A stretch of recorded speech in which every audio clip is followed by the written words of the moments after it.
Hiya, here's a really quick guide on fixing no sound on a Toshiba laptop. I recently had to do this for a customer after they'd done a Windows 10 reinstall and they were left with a problem with lack of sound. The solution isn't obvious and did take a while to get to, so hopefully this will be a bit of a shortcut for some of you guys watching. Let's take a look.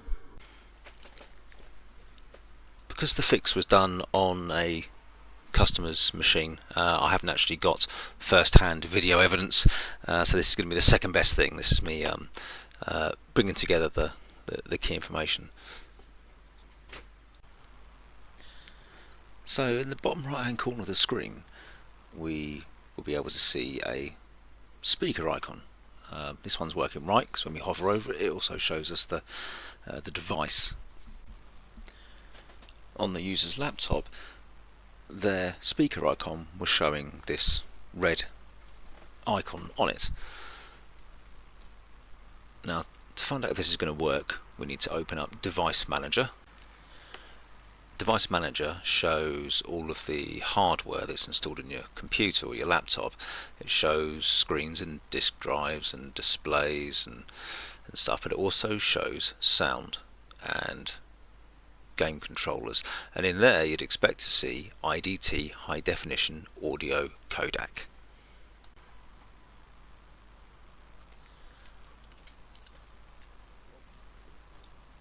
Now, most advice tells you to just do an update of drivers, and that doesn't work because you see this error that I'm showing on the screen now, and also the one that we scroll by that I'll drop into the description of this video.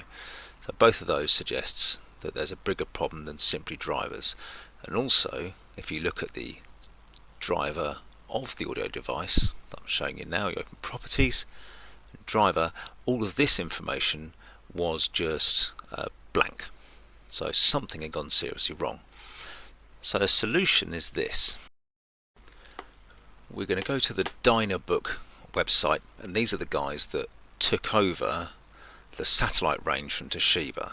Now this is for a P55, but this definitely works for the C50D range. So if we scroll down and we tick audio, we get the IDT audio driver, and then we just click download on the left hand side.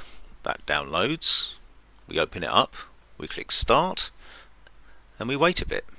Now I found that the installer actually errored when I did this, but then the error finished, I rebooted and it had solved the problem, so I guess it had put the correct sort of drivers on.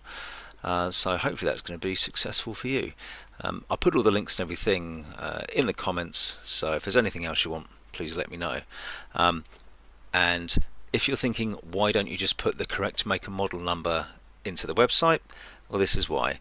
Because if you try to go to the make and model, go to the driver, you hit download, and it's not hosted on the website anymore. A bit rubbish. So hopefully that's helpful for everyone. If you need anything else, please drop a like and a comment.